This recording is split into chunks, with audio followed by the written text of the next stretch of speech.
প্রিয় ভিউয়ার্স, আসসালামু আলাইকুম। আজকের পত্রিকায় একটি সংবাদ পড়লাম।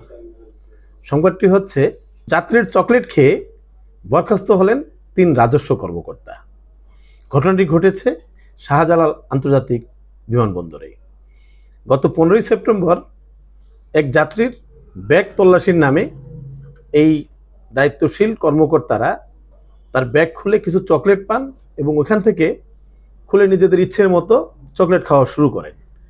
এবং সেই ঘটনাটি অন্য একজন যাত্রী সোশ্যাল মিডিয়াতে তুলে ধরেন এবং বিষয়টি তদন্ত করে ঘটনার সত্যতা পেয়ে 3 জন রাজস্ব কর্মকর্তাকে সাময়িক বরখাস্ত করা হয়েছে, আর 2 জনকে ক্লোজ করা হয়েছে কাস্টমস হাউসে।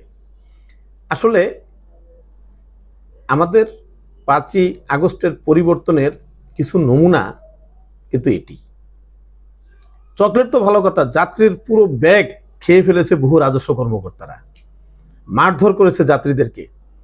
আমাদের যেই রেমিটেন্স যোদ্ধাদের টাকায় আমাদের দেশ সমৃদ্ধ হয়, সেই রেমিটেন্স যোদ্ধারা যখন এয়ারপোর্টে নামেন তারা অত্যন্ত অসহায় থাকতেন এ সমস্ত এই রাজস্ব কর্মকর্তাদের এবং ওই এয়ারপোর্টের বিভিন্ন শ্রেণীর কর্মকর্তা কর্মচারী, ইভেন সুইপারদের দৌরত্বের কারণে সেই অবস্থাটি যে বদলাতে শুরু করেছে সেটার নমুনা এই সংবাদটি।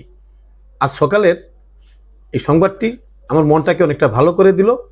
আশা করি আপনাদের মনও ভালো হয়ে যাবে। ধন্যবাদ সবাইকে। আসসালামু আলাইকুম।